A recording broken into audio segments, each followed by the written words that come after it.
into strategies for reviving of cashew kernel markets from India. Chairing this session for us will be Mr. Pankaj Sampath from Samsons Traders. Mr. Sampath already has been quite an audience in the last session. And as he chairs this one for us, let me tell you that he's been a strong advocate of the cashew industry for over 30 years. He has represented cashew processing industry in the best possible way to the buyers and remained a crucial bridge between the buyers and processors in the export market for over the last 3 decades. He's a keen observer of market, objective, and always passionate about India. Mr. Sampath is also the INC ambassador for India. Such a pleasure having you here on the stage, sir. Inviting our speakers, and we'd like to start with the owner of CRP Cashew, Mr. CR Selvamani, an organization of repute engaged in plantation, production, processing, and export of high-quality cashew nuts, cashew kernels, cardinal, CNSL oil, and cashew nut shell liquid since 1978. Mr. Selvamani is heading the ship at CRP Cashew. Inviting our next speaker on the stage from Vittoria Services Private Limited, Mr. Sandip Ray Burman is joining us. After completing his engineering and MBA from IIM Lucknow, he started his career in agro-commodities with Olam International. Spanning over 2 decades, he dedicated his career to build a large global multinational and multi-commodities business across different companies. Their core products are cashews, pulses, basket, and sesame. And with this profession comes a lot of traveling, which in a way is good because it's one of his hobbies as well. Let's give him a round of applause, everyone. Thank you, Mr. Burman. Our 2 other speakers joining us online this afternoon for this session. Mr. Selvamani can join us as and when he walks in. Mr. Vincent Rieckmann is from ATCO. He's joining us online. As you're all aware, the ATCO Group is a leading importer, trader, manufacturer, and repacker of dried fruits, nuts, and sugar products, with offices, factories, and warehouses in Germany, Italy, Czech Republic, Spain, France, Turkey, UAE, Mauritius, Colombia, and Vietnam. They are the leading suppliers to international food industry and retail. A big warm welcome to Mr. Vincent Rieckmann, who I know that is already waiting for his turn online. Mr. David Rosenblatt from the Richard Franco Agency is also joining us online, already there. Mr. Rosenblatt is the president at Richard Franco Agency, and he holds a bachelor's degree in civil engineering with honors from Vanderbilt University, an MBA from Georgia State, and while being employed by the US Department of Housing and Urban Development, he moved to New York and began his nearly 44-year tenure with the Richard Franco Agency. That's a lifetime spent with the corporation. Ladies and gentlemen, let's give a round of applause to all our speakers on stage and online. And I leave this session in the hands of Mr. Pankaj Sampath. Thank you. Thank you very much. Good afternoon, friends.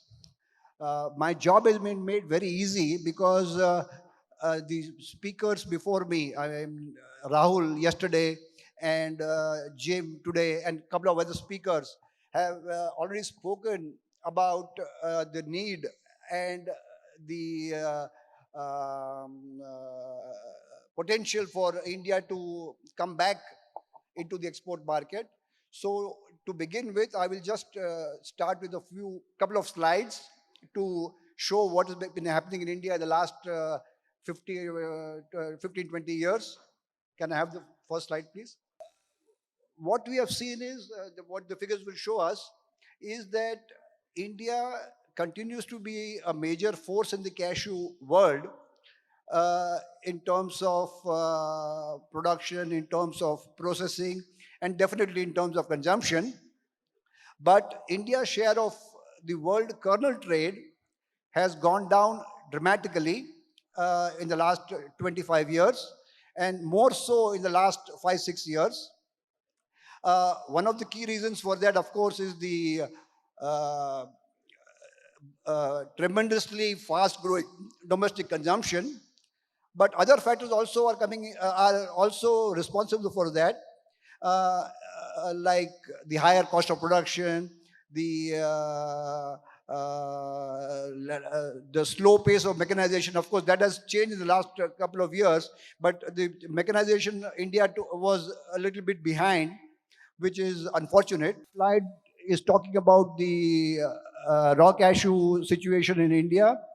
The crop in the last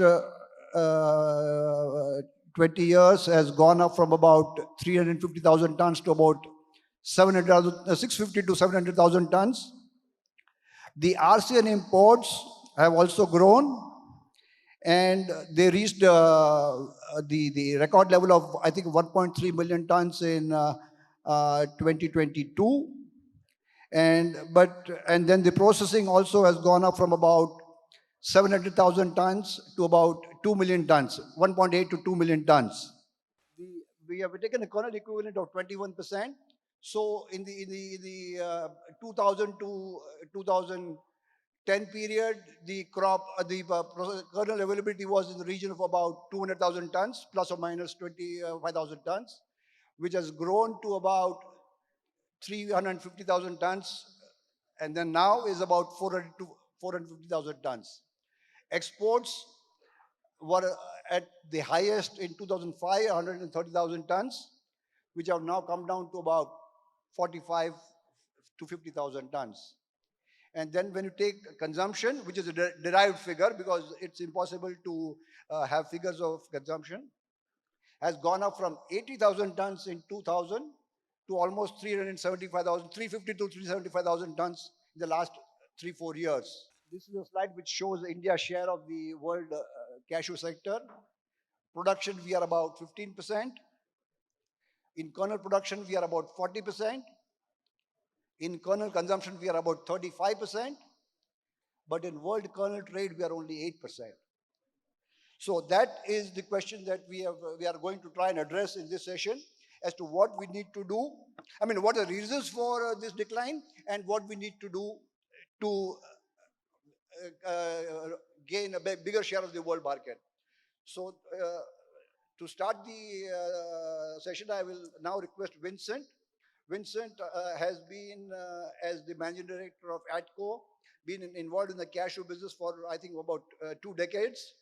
And he has had experience of selling cashews, importing cashews from India for a long, long time. He's now, I think, shifted his loyalties to other origins.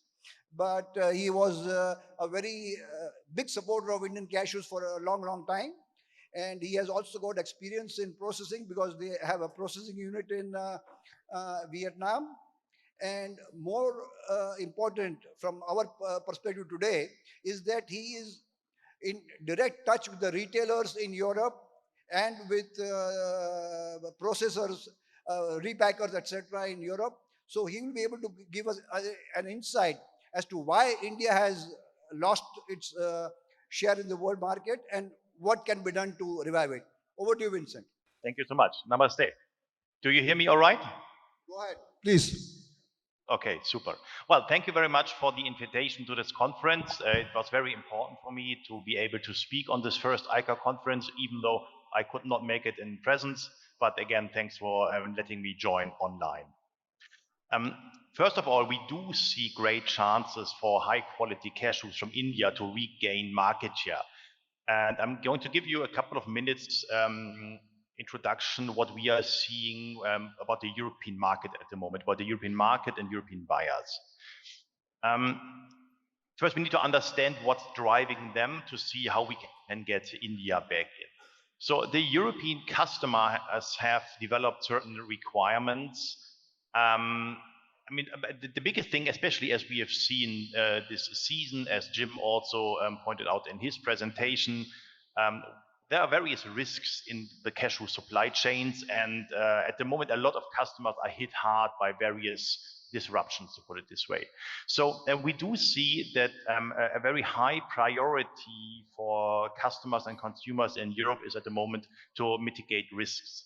So price is becoming, of course, price is still very important. Price is becoming less important because other things are getting more important. So at the moment, we do see a market and crop-related disruptions to the cashew trade.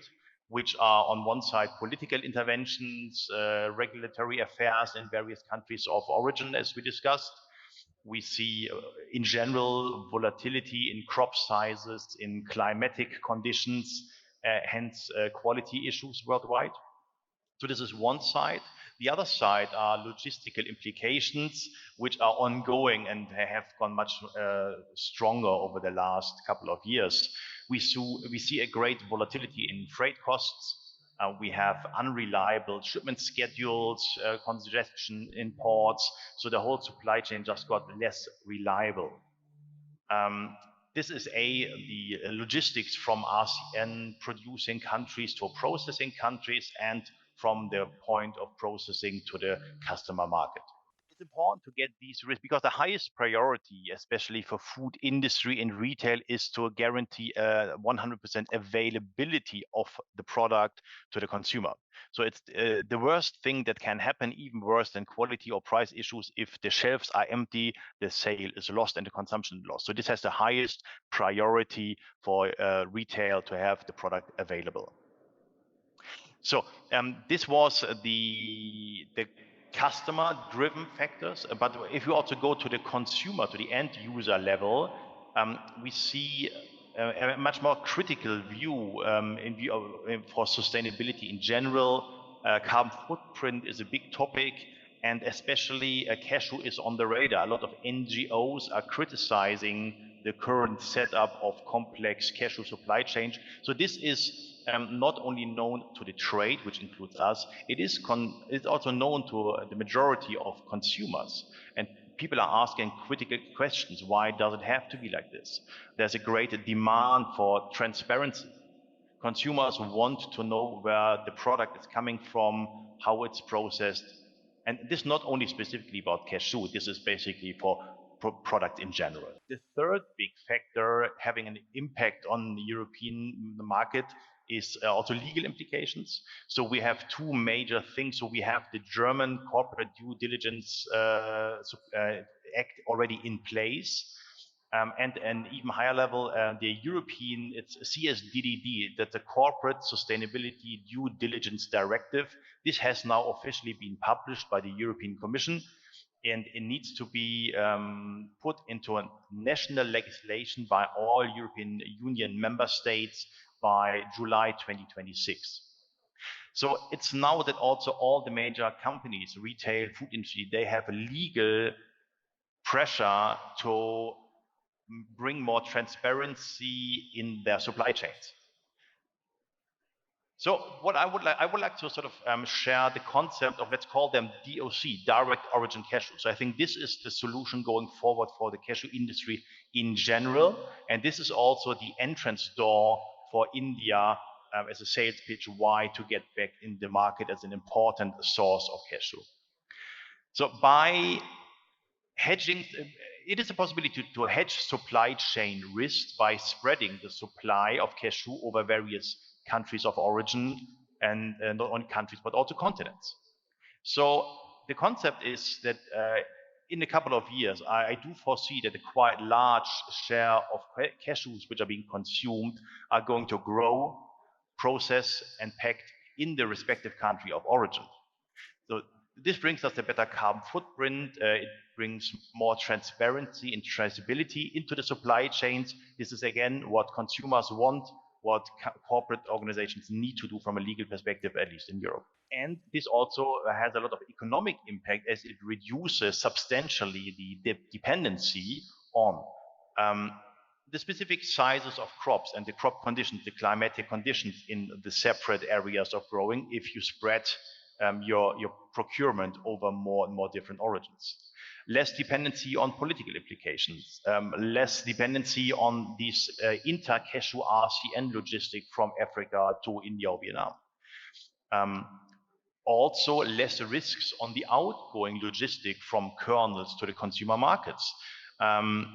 If a customer is buying cashew kernels from 5 different countries in 3 different continents, for example, it just mitigates the risk of having logistical issues, port congestions, and also volatility of sea freight prices. As we see at the moment, the sea freight, for example, from African countries like Ivory Coast to European main port is substantially cheaper than the freight from Vietnam, for example. So these are all risks, economic risks customers are facing, which they can spread out better. So in this concept, in this DOC, direct origin cashew, India could play a major role, as a lot of consumers are already in a position to pay a higher price for cashews if they can reduce all the before spoken risks.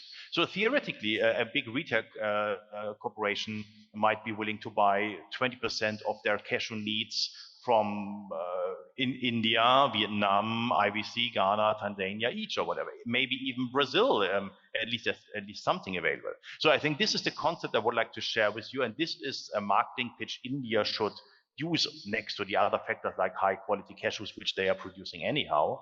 But these are the things to open doors, I would say, to customer markets, being a big player to hedge risks. Last but not least, the question is of we saw the recent price correction, which was already talked about, and I do agree with Pankaj and Jim here. The current price of cashews is a much more sustainable, and it's probably the correct price. And definitely prices like south of 250 per pound was absolutely too low. So as now the price gap between the different countries of origin has gotten smaller again, this helps India also to be able to open export markets again. The big question is indeed, will there be enough cashews in India for export in view of the high local consumption? So I'm happy for any questions now or later on. This is up to you, Pankaj, but this is my little speech I wanted to give and introduce this concept, which we think is going to be a very important factor over the next couple of years. Thank you very much, Vincent. Thank you. And please stay with us because we will go into the discussion and the question and answer session after the other two presenters have finished their presentations. So I will now go on to Sandip. Sandip has an experience in the commodities business for about 2 decades, and he has been in the cashew supply chain in various roles, right from origination in Africa to processing and trading, etc.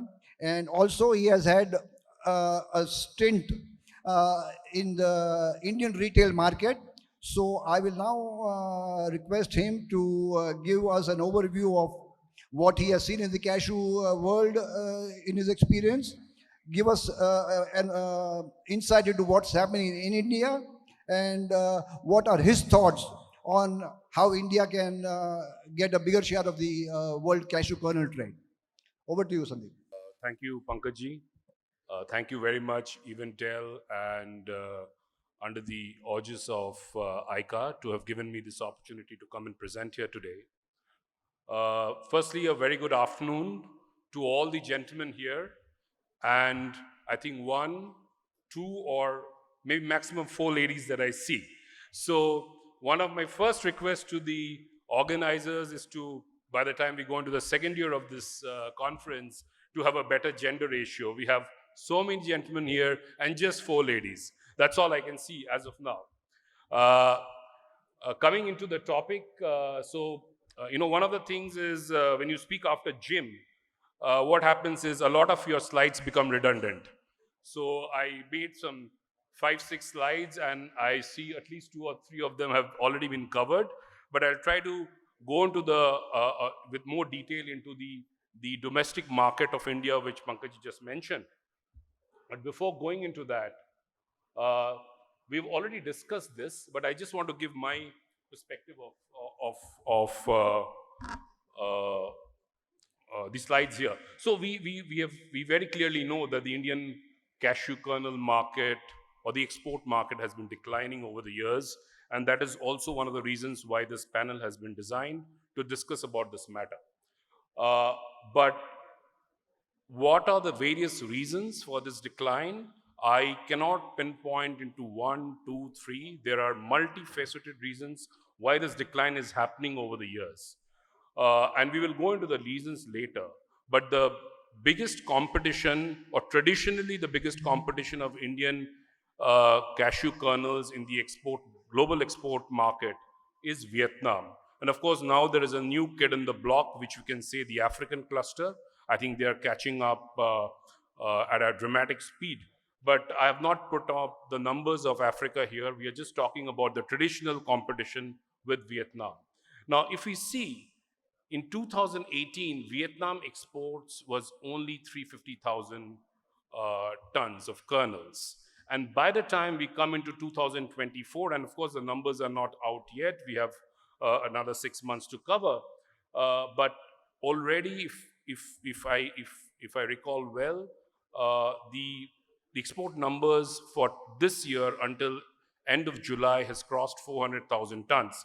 So in half of 2024, the total export of Vietnam is more than the total export of 2018.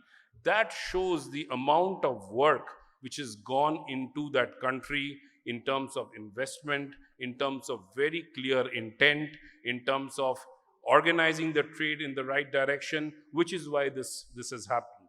Whereas if you compare, we are on a decline. Now, coming into the region-wise kernel export from Vietnam. Now, I've tried to cluster them instead of going country-wise. So if we see US and EU are more or less stagnant, moving 1 or 2% up and down across the last 5 years. China has been absolutely dramatic. China, which was around 40 to 50,000 tons. I think before 2018, it was not even 50,000 tons. I think from 2018 is when it started picking up. And today, China, we don't have this year's number, but as Jim was mentioning, that even this year's numbers in China is greater than last year. And last year, the numbers have already crossed almost 150,000 tons. That again shows, 130,000 tons. So these are the markets which have caught up in the last 5 years, which is also the period when our kernel exports are declining. If you look at MENA, which is Middle East and North Africa, MENA was an under 20,000 ton market. It was a 10,000 ton market in the year, let's say 2018. And today, or rather 2023, it has almost crossed 40,000 tons, and probably it will end up around 50,000 tons this year, which is a 5 times jump in 5 years. So every year, practically, there's a 10,000 ton increase in the MENA region. Similarly, if you look at CIS countries, China. So to put it in a nutshell, so the traditional markets, which are more matured markets, that is US and European region, has grown consistently, or the growth has been steady but not dramatic. But the newer markets, which is where the Vietnamese have done an excellent job by ensuring that their product is made and targeted for those markets, which are also the growing markets, is the reason why Vietnam has climbed the ladder of exports in such a short time, in such a dramatic manner, whereas India has still been on a decline. So, which brings me to the next slide, is to why is it that Vietnam, or now Africa, is able to cater and increase its share in these markets, whereas India, which is traditionally the oldest processing hub, the oldest consuming country, is not able to take those leaps. When I analyzed all the reasons which are probable and the main drivers today of the kernel consumption globally, I could categorize them primarily in these 7 heads. So these are the global consumption drivers. So any exporting country which is formulating its business strategy, its product strategy, its marketing strategy, targeting these 7 heads, will definitely take the leap towards increasing their market share globally. And a country, if it is not focusing on these 7 these drivers, will of course lag behind. And I think again that is the reason why Vietnam has been able to target these drivers better than India. So of course there was a lot of debate about whether cashew kernel is a healthy product, this and that, and I think we have put all those debate under the carpet now. It is more or less accepted that cashew is a healthy nut to have. It has high monosaturated fatty acids. It is anti-diabetic. It is good for bone health. It is good for, in various ways, it has a positive impact on health. And again, that has been a great driver for the global increase of cashew kernel consumption across all the geographies or the markets that we see. Similarly, there's a drive towards plant-based products, and which is why you have a lot of veganism. You have lactose intolerant people, and again, cashew provides a good alternative with its cashew milk, butter, or cashew cheese. Again, this is an area where consumption is catching up. Similarly, and the main driver of consumption today globally, and once we go to my next slides, we'll see also in India, is snackification. I think snackification has really caught on consumption of edible nuts across the globe. I mean, 10 years back, you go into a hotel, only the premium hotels would have on their mini bar, let's say, healthy nuts. Or nuts as an item to consume. But today you go into any hotel anywhere in the world, even if it's a 3-star, 4-star, you would definitely see there are nuts available on the shelf for consumption. Now, similarly, snackification has been the main driver, I would say, across all the geographies, where India is also one of the reasons why the cashew market has been growing, is because of the snackification. There's, of course, a lot of premiumization. The premiumization is more a Western world consumption driver. We don't still see the impact of premiumization in Indian consumption. Flavor innovations, again, this is also more driven towards what we see in the consumers in the Western markets, whether it's Europe and US. The flavor innovations in India are limited, and even if the flavor innovations are happening, these are happening in a very small scale, and the targeted audience for those innovative products or those companies is a small radius around those small packers. There are, until 2-3 years back in India, we didn't see too many mass pan-India brands who are promoting consumer packs of flavored cashew or cashews, where there has been new product development. Now, in the last 2-3 years, we are seeing a lot of companies. We have some gentlemen sitting here as well who have consumer packs, and they are pan-India presence. There's a strong push towards increasing the market share in flavored cashews in India. Similarly, packaging plays a very important role. It plays a very, very important role in the Western markets. Even in Indian markets, if you are targeting the urban consumer, your packaging is extremely important, that it is not only it is the right packaging at the right price point, it is attractive, it is consumer friendly, it is usage friendly. So all these reasons are the main drivers why you see global cashew consumption is going up. Now, where do we in India fare in all of this is what I'm going to get into in my next couple of slides. Now, I got some data out from some research reports, and there are 3-4 patterns which are emerging. So one of the things that I saw is, when I do cashew kernel consumption by application and cashew kernel consumption as per distribution channel within our country, this is again, we have come back to India. We see, of course, as I was mentioning earlier, snacking is the main driver or the main segment of cashew consumption within India. It is a whopping 65%.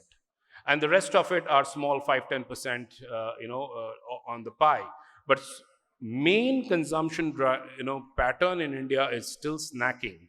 Now, when it is snacking, automatically we have to understand if snacking is taking the major share of the pie, have we designed the packaging which promotes or which facilitates consumption in the form of snacking? Have we designed the distribution channel in a manner which facilitates the consumption of kernels in snacking? So if we look at that, we see in the distribution channel, supermarkets are the ones which are having, or the hypermarkets are the ones which are having the maximum share. This is data as on 2023, is having the maximum share today in terms of the channel which the Indian consumers are preferring to consume cashew kernels. Now, if you look at this graph here, you see more or less, whether it's culinary or confectionery or bakery, they are stable or stagnant across the years in terms of their market share of consumption by application. Whereas this is the area, snacking is the area which is going up and it is expected to go up. So till 2023, we see that from 2019 to 23, we see that from 60 to 65, almost hovering around 70%, is the market which is driven by snacking in the Indian domestic markets.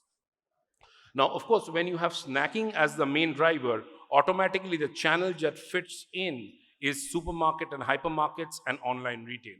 Because online retail is again targeting the consumer base which takes cashew kernels in the form of snacking. I mean, you wouldn't come across people in the in the culinary or in the confectionery or in the bakery. They are more for industrial use, so they probably use the traditional channel to buy. But because of snacking, we see that if you look at here, online retailing, which was about 15%, has gone up to 25% in terms of the channel which cashew kernel consumers are preferring within India to buy their cashew kernels.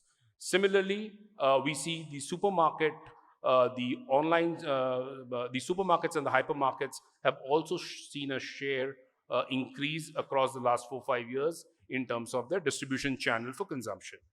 Whereas the traditional channels are falling. So if you look at the convenience stores or the direct sales or the specialty stores, they are more or less stagnant or they are falling. And as a result, the meat and the bone in this is that if when it comes to cashew kernel consumption, if if any of the companies who are into the consumer packing or the processors who have consumer packs or even bulk packs, as long as they are targeting the supermarkets and the hypermarkets for their sales and also the online retail channels, they are on the right side in terms of increasing their business volumes within the country. Now, when we go to the cashew consumption pattern, which is from a point of view of whether within India it is the urban from if I do a socioeconomic segmentation of the country, which is SEC A, B, and C, we would typically assume that the SEC A's are in the urban consumers and the SEC B's, intermingling with the C's would be in the semi-urban, and then SEC C and D would be on the lower, that is on the rural side of the market.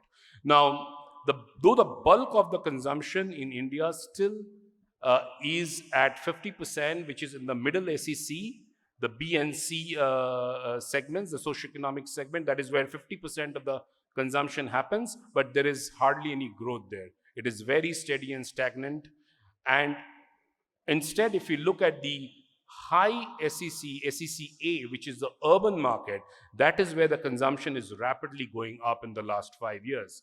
And what is the reason? Again, snackification, the marketing, all the promotional activities, the packaging, the appreciation of cashew as a good healthy nuts to consume. This whole awareness is more in this part of the consumer base, which is the urban sector, which is the SECA sector.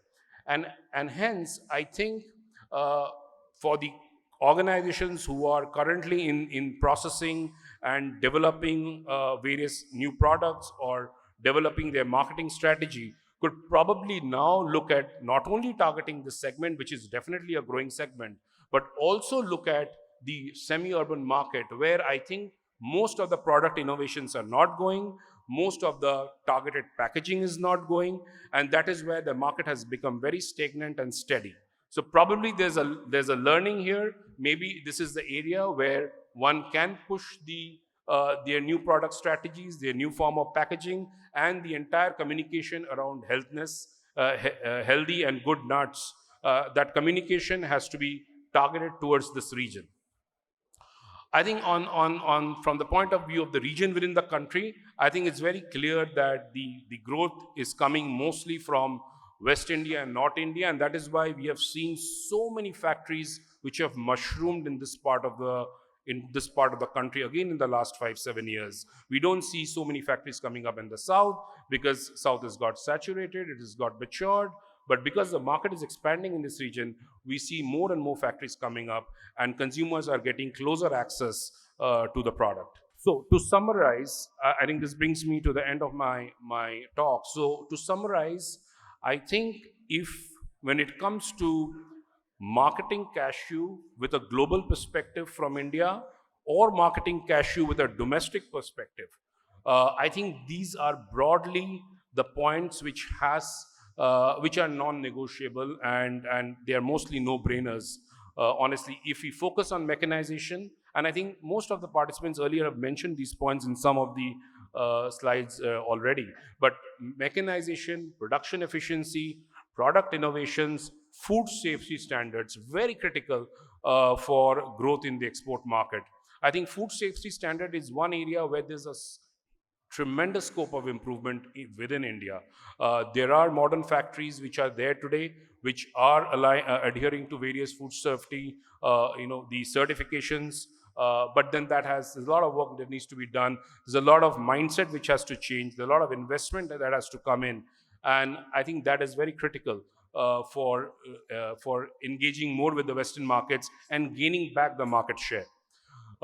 Definitely, there needs to be a development of a brand India cashew, and that can be done over a period of time. I don't think it's going to happen overnight, but when we are talking of the international market, we have to gradually work on developing India cashew as a brand, and then do that communication, do all the business development around that brand, and focus on the premium paying markets. Definitely MENA, South Asia, CIS markets, these are growing markets. I think as Jim was mentioning in the earlier presentation, the sensitivity to price there is less, but the sensitivity to quality is more, and hence if we produce and provide them a good product, there is a opportunity for getting that extra premium which probably the Indian processors are not getting from the matured markets like US. Because US market is cluttered, there's too much of competition there coming from Vietnam and now from Africa. So maybe one has to now look out of the box and look at these markets and target their product and quality and brand and their communication around that. Of course, we have to catch on the global trends which are going, as I was mentioning already, that is snackification, attractive packaging, the e-commerce route of sales in domestic market, and semi-urban markets. Well, that brings me to the end of my talk here. Thank you very much for your patience. We will now go to Mr. Selvamani. He is one of the leading processors and exporters of cashews out of Pandutri, with long experience in the business, and he is going to present to us what he thinks India should do to regain our share in the market. I'm very happy that AICA hosted the first meeting, and the many participants from the industry, they are supported and gathered here for the industry development. I'm very thankful for all the participants who participated here and supported here, and for all the dignitaries who present here. Thank you for all. Today's my session is strategies for reviewing cashew kernel export from India. As you know all well, the cashew export is coming down past 5 years. What are the points we can discuss and we can recap with the industry that we are just going to see in some few more points. These are all we already covered. We directly go into the what are the revival packages we need for the Indian cashew industries. As you know all well, world production is around 40 lakh metric ton, and India's production is 7.5 lakh metric ton. And our processing is more than 15 lakh metric ton. Whereas Indian cashew industry installed capacities now is dramatically increasing by many states. It's crossing more than 20 to 25 lakh metric ton processing is in India. As you know all well, that cashew consumption within India is growing more than 30 lakh thousand crores. But in the export terms, it came down from 7,500 crore to 3,500 crore this year. That was the major setback to the cashew industry. As far as many people discussed here, the Vietnam competition and everything. This is a chart where the rock cashew nut growing area. Just to recap a small shots. Now the challenges of cashew industry currently it's facing. Historically, India inadequate production of raw cashew nut, high cost of cashew cultivation, as well as processing, which seriously affect the India's competitive advantage over the other producing and the processing countries. Next, outdated cultivation method, inadequate adoption of high yielding varieties. As you know, stiff competition from the low cost producing countries like African countries now started to processing and exporting to the where India is exporting previously. Low share in the export value added cashew kernel and cashew based products like cashew paste, cashew powder, cashew snacks and sweets. Already we had a good competition with Vietnam, and today IBC also processing and exporting kernels to the Dubai market. Last week I spoke to one of my buyer in Dubai. He told IBC kernel coming into the Dubai market. So whereas India losing its ground by the processing cost, that is a major factor in India. Second thing, what we have to do for the industry. The government side incentives was very low. Previously, it was given up to 5%. Now it was reduced up to 1%, 1.25% in terms of value. But in the figure they show 2.5, but with the cap of 8.5 rupees per kilo, the incentives are very low to the people who participate in the export. They are not interested in exporting. Second thing, similarly, the Indian cashew industry's consumption is also very high. So the people are looking into the local markets nowadays, including me. We done more than 40 crores export 5 years back. Now it is tremendously reduced to the 15 crores less than that. In future, it may be drop also because the local having good prices comparative to the export. Government is not looking into the agro product export incentives because they are earning good market in the IT industries.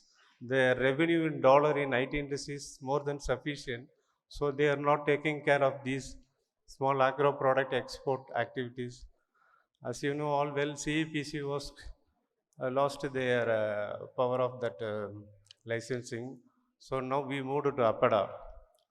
APADA handling more than 100 products, so they are not able to concentrate for the export promotion activities, going for exhibitions to promote the Indian cashews as a brand cashew. So now we are in a position to form a new association. That's why AICA formed last year in Delhi, and we successfully running this first convention in this Bangalore. Currently, the industry's main problem is raw cashew prices increase became a constraint for small processor to procure RCN within limited bank finance, lead to decrease in production and lead to interest burdens, lead to stop the business. The need of fine tuning and technology is then today's need of cashew industry. And second thing, lack of policies to growing raw cashew nuts in the villages, there is less support from the government. This is the cashew export trends. You know, see the figures is coming down very well. But only this Indian government policy and state policy can revive the industry in coming futures. What are the revival points we can suggest to the government by to the state government or to the central governments, both? State government has to plan increasing the domestic product of raw cashew nut through agriculture department in government empty lands, wasteland, etc. Central government has to fully withdraw the import duty, restoration of export incentive to 5%, removal of this cap 8.5 percentage export incentive, then a revision of standard input and output norms, restoration of interest equalization scheme to 5%. And one more thing, major, the new industries struggling to go for mechanization due to the high cost. If you go for a machinery also, that is also come to not use in within 2 years to 3 years. We completely the new machinery is getting shutting down because we put many machineries that is not working more than 3 years. That was one of the major constraint to the industry people to go for a new mechanization, new industry, and new adoptions. The promotion of Indian cashew in the international market as the Indian brand or processed in India, that should be mandatory in future to develop the Indian market. Pitching new research-based healthy edibles in the cashew to the global markets. Targeted promotional events in global key markets, government-aided marketing trips or roadshows in global key market. And in separate, the government has to form some liaison desk in Indian embassies in key market to support exporter, because we are facing some problem in other countries, means we are struggling to go and communicate with the buyers or whatever the people we want to meet. So APADA or central government has to coordinate to have the separated desk in all major exporting destinations. These are the few points, just I want to recap it. Thank you for all. Thank you, Mr. Selvamani. Thank you. Now, based on the, before I open to the House for question and answers, a couple of points that I would like to discuss based on what we have seen in the presentation so far. Vincent, are you there? Yes, I'm here. Okay. Vincent, thank you for highlighting a few points where which the customers are, but the buyers are looking for. And one point that you made was about the EU regulation on sustainability of the supply chain. Now, there, I mean, Vietnam and India are at par. I mean, India is also importing raw cashew from Africa. Vietnam is also importing raw cashew from Africa. And the supply chain traceability is as good or as bad for Vietnam or India. So, given that situation, why is India not able to increase its exports? I mean, is there any specific reason apart from price that you can think of?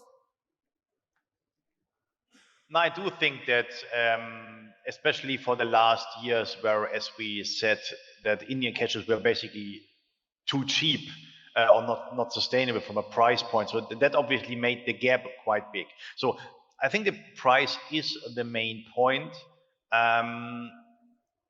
But we do see that there is chance also for other players. But unfortunately, at least for India, we saw the recent development of some African processors, and they basically took, at the moment at least, a big share of the European market as an alternative to India. So, but we do see that there is room in the market for other origins, and we do see that the European market is also able to pay a slightly higher price, because the European market is paying on average a higher price to IVC than to Vietnam. So I think next to the price, the main reason probably is the high local Indian consumption, and also sort of the lack of offers or the lack of need to some extent in the last years to export. So basically the whole communication sort of slowed down between sellers and buyers. Right, thank you. And now the next question is to all the three panelists. Taking off from what Jim mentioned in his presentation about the share of processed product into the US. It's gone up to almost about 20% of the US imports now are now value-added products. And there again, sad to say, Vietnam has taken the lead. I mean, there are a couple of, one or two people from India who are doing it, but Vietnam has got about almost about 90% of the share of the processed imports going into into USA. So, Vincent, do you see a possibility for India to do something like that into the European market? And if so, yeah, what needs to be done from the Indian side? And then I would request Sandip and Selvamani also to give their views on this. I do see definitely great potential. However, it depends on the pricing. And the production or the private label repacking or the production of a finished good in India for sure is cheaper than making it at the destination. However, I mean, depending on the packaging concept, typically you lose quite a lot of volume in a container, so the freight is quite a bit higher. And especially in the last years of logistical issues and substantially high sea freight rates, mainly out of Vietnam, but in general, so this is nothing that people are looking into too much at the moment. But as soon as we get a little bit more stable sea freight situation, and as I mentioned before, the price gap got smaller, I do see this is definitely an important way to go forward. Yes. So definitely, I mean, this is again a no-brainer. There has to be a lot of concerted effort within the Indian cashew processor community to make their, to align their supply chain and their products catering to this market. And this market is not only global, but this market is also in India. So let there be innovations, let there be new product development, and let this be one of the drivers which takes Indian exports higher in the coming years. And the margin structures in these, in this, than the traditional W320 or 240 is far superior.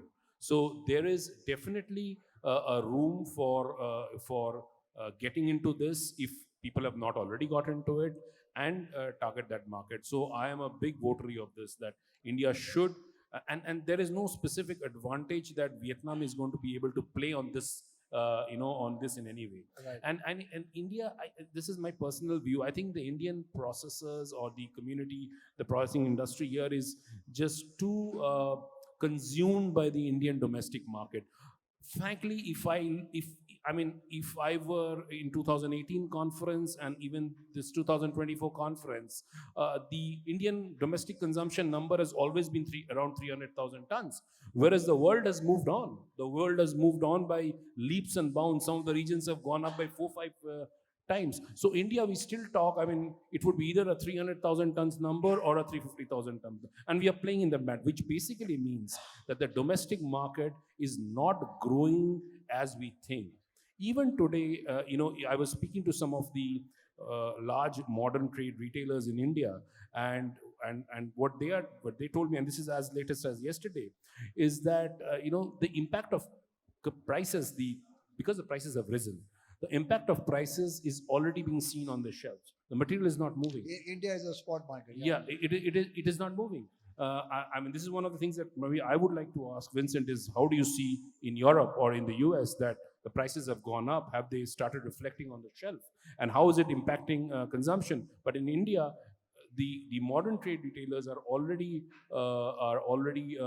concerned that whether with these high prices, the Diwali sales would be like last year. Typically, all these modern trade large institutions, they have to project their sales on Excel sheets first, to take approval. So they will put a 10% markup, 20% markup. Okay, last year was X quantity we sold, this year will be 10% up, 20% up. And so they have done all that planning, all that planning has gone, all those Excel sheets have gone. And now there is questions coming back. Okay, you said market, your sales will be 10% higher, but we are seeing only it's 2% higher.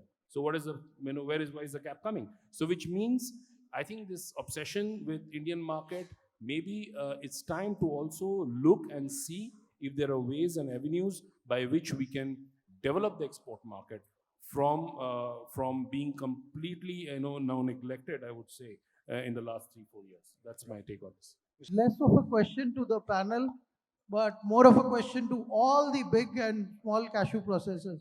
I mean, last half an hour I've been discussing this with Rahul Bhai.